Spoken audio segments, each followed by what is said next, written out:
বাঙালি মানেই মাছে ভাতে বাঙালি। মাছ খাবো না বাঙালি হয়ে তাই কখনো হয়? মাছের মাথা থেকে লেজা দাগা পেটি সবই খাওয়া হয়, কিন্তু মাছের মাথাগুলো তো অনেক সময় পড়ে থাকে। মাছের মাথাগুলো কি করব সেটা ভেবে পাই না। দাগা পেটি লেজা তো তরকারি ঝাল ঝোল খাওয়া হয়ে যায়। আজকে তৈরি করে দেখাবো মাছের মাথা কষা। নমস্কার বন্ধুরা, রিনাস কুকিং উইথ নেচারে আপনাদের সবাইকে স্বাগত। চলে এসেছি আজকের রেসিপি নিয়ে। আজকের রেসিপি কাতলা মাছের মাথা দিয়ে কষা তৈরি করে দেখাবো, যেটা গরম গরম ভাতের সঙ্গে খেতে অসাধারণ লাগে। চলো রেসিপিটা তাহলে শুরু করা যাক। কীভাবে বানাচ্ছি প্রথম থেকে শেষ অবধি ভিডিওটা দেখতে থাকো, আশা করছি তোমাদের ভালো লাগবে। আমি যেভাবে বানাচ্ছি এইভাবে একবার বানিয়ে খেয়ে দেখো, তাহলে আর কাতলা মাছের মাথা পড়ে থাকবে না। খুব সহজভাবেই রান্না করে ভাতের সঙ্গে খেয়ে নিতে পারবে। দেখো মাছ নিয়েছি, এখানে মাছের মাথাগুলো ছোট ছোট টুকরো করে কেটে নিয়েছি, আর মাথাগুলো একটু নুন হলুদ মাখিয়ে নিলাম। আর মাছের মাথাটা করব আলু দিয়ে কষা। মাছের মাথা ভাজার জন্য কড়াই তেল গরম করতে বসিয়ে দিয়েছি, সর্ষের তেল দিয়েছি, দিয়ে এক এক করে মাছের মাথাগুলো সব দিয়ে দিলাম। উল্টে পাল্টে মাছের মাথাগুলো বেশ ভালো করে লাল লাল করে ভেজে নিতে হবে। মাছের মাথা একটু ভালো করে না ভাজলে তখন আষ্টে গন্ধ বেরোবে, এই কষাটা আর খেতে ভালো লাগবে না। দেখো মাছের মাথাগুলো উল্টে পাল্টে বেশ লাল লাল করে ভেজে নিয়েছি, এরকম লাল করে ভেজে নিতে হবে। মাছের মাথাগুলো ভাজা হয়ে গেছে, আমি এবার তুলে নিচ্ছি। মাথাগুলো ভেজে তুলে নেওয়ার পর কড়াই যে তেল আছে সেই তেলের মধ্যে আমি কেটে রাখা আলুগুলো ভেজে নেব। এই মাথা কষাটা করতে একটু আলু দিলে খেতে বেশি ভালো লাগে, তোমরা আলুটা একটু দেওয়ার চেষ্টা করো। আলুগুলো দিয়ে লাল লাল করে একটু ভেজে নেব। আলুর মধ্যে অল্প দিলাম হলুদ, আমি নুন দিলাম না, শুধু হলুদ দিয়ে আলুগুলো একটু ভালো করে বেশ লাল লাল করে ভেজে নেব। দেখো আলু ভাজা হয়ে গেছে, এরকম লাল করে ভেজে নিতে হবে। ও মাছের মাথা ভেজে রেখেছিলাম তার মধ্যে আলুগুলো তুলে নিচ্ছি। কড়ার মধ্যে যে তেল আছে এই তেলেই ফোড়ন দিয়ে নেব, আমি আর বাড়তি তেল দেব না। ফোড়নে দিলাম গোটা জিরে, একটা শুকনো লঙ্কা, আর দিচ্ছি একটা তেজপাতা। ফোড়ন খুব ভালো করে ভেজে নিতে হবে। ফোড়ন থেকে যখন সুন্দর গন্ধ বেরোবে তখন এর মধ্যে দিতে হবে পেঁয়াজ কুচি। আমি এখানে দুটো মিডিয়াম সাইজের পেঁয়াজকে ছোট ছোট করে কুচিয়ে নিয়েছি। পেঁয়াজটা দিয়ে খুব ভালো করে একটু ভেজে নেব। খুব বেশি একবারে লাল করে ভাজবো না, হালকা লাল করে ভেজে নেব।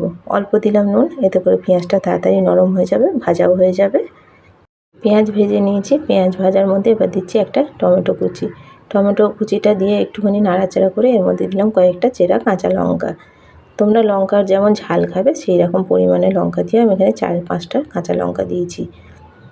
দেখো টমেটো আর কাঁচা লঙ্কা খুব ভালো করে পেঁয়াজের সঙ্গে ভেজে নিচ্ছি, যাতে টমেটোটা একটু নরম হয়ে যায়। তো টমেটো নরম হয়ে গেছে, এর মধ্যে 1 চামচ দিচ্ছি আদা রসুন বাটা। আদা রসুন বাটাটা দিয়েও মশলার সঙ্গে একটু ভালো করে ভেজে নিতে হবে, যাতে আদা রসুনের কাঁচা গন্ধ না থাকে। আদা রসুনও ভালো করে ভেজে নিয়েছি, এর মধ্যে অল্প দিলাম একটুখানি জল। এবার এর মধ্যে কিছু গুঁড়ো মশলা যোগ করব। প্রথমে দিলাম 1 চামচ ধনের গুঁড়ো, তারপর দিচ্ছি 1 চামচ জিরের গুঁড়ো, তারপর দিলাম অল্প হলুদ গুঁড়ো, আর কালারের জন্য দিচ্ছি কাশ্মীরি লঙ্কার গুঁড়ো। তোমরা লঙ্কার গুঁড়ো যেমন ঝাল খাবে সেরকম লঙ্কার গুঁড়োও দিতে পারো। মশলাটা ভালো করে সব একসঙ্গে মিশিয়ে নিচ্ছি। মিশিয়ে নিয়ে এর মধ্যে আবারও দিচ্ছি অল্প একটুখানি জল। জল দিয়ে মশলাটা খুব ভালো করে কষিয়ে নেব। আমি ঢাকা দিয়ে দিলাম, ঢাকা দিয়ে ঢাকা খুলে এইভাবে করে মশলাটা কষিয়ে নিচ্ছি যতক্ষণ না মশলা থেকে তেল ছাড়ছে। ও মশলা থেকে তেলও ছেড়ে গেছে। ভেজে রাখা মাছের মাথা আর আলুগুলো মশলার মধ্যে দিয়ে দিলাম। মশলার সঙ্গে আলু আর ভেজে রাখা মাথাগুলো খুব ভালো করে কষিয়ে নিতে হবে। মিনিট খানেক সময় নিয়ে একটু কষিয়ে নিতে হবে, এতে করে মাছের মাথাগুলোর মধ্যে মশলাও ঢুকবে ভালো, আর এটা খেতেও তখন খুব ভালো লাগবে। আমার রেসিপিগুলো তোমাদের কেমন লাগে কমেন্ট করে অবশ্যই জানাবে। ভালো লাগলে লাইক কমেন্ট শেয়ার করো। তোমাদের একটা লাইক শেয়ার আমাকে অনেক দূর পর্যন্ত এগিয়ে নিয়ে যেতে সাহায্য করে। মাছের মাথা আর আলু ভালো করে কষিয়ে নিয়েছি। পরিমাণ মতো দিলাম জল, স্বাদ মতো দিচ্ছি নুন। ভালো করে নুনটা মিশিয়ে নিলাম, মিশিয়ে নিয়ে এবার ঢাকা দিয়ে দিচ্ছি। ঢাকা দিয়ে ভালো করে সেদ্ধ করে নেব। মিনিট 2 সময় নিয়ে ফুটিয়ে নিয়েছি। আলু ভাজার সময় অর্ধেক নরম হয়ে গিয়েছিলো, এখন এবার আলু পুরো দেখো ভালোভাবে সিদ্ধ হয়ে গেছে। আর মাছের মাথার মধ্যেও খুব ভালোভাবে মশলা ঢুকে গেছে। একটু ভালো করে নাড়াচাড়া করে নিচ্ছি। দেখো দেখতে এখন কতটা সুন্দর লাগছে।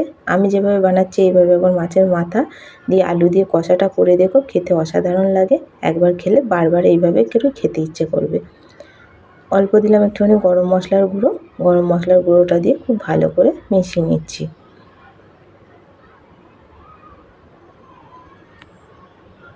গ্যাসের ফ্লেমটা এবার অফ করে দিচ্ছি। নামানোর আগে অল্প দিচ্ছি একটুখানি ধনেপাতা কুচি, এতে করে দেখতেও ভালো হবে, স্বাদটাও ভালো হবে। মাছের মাথা কষার রেসিপিটা কেমন লাগলো কমেন্ট করে অবশ্যই জানাবে।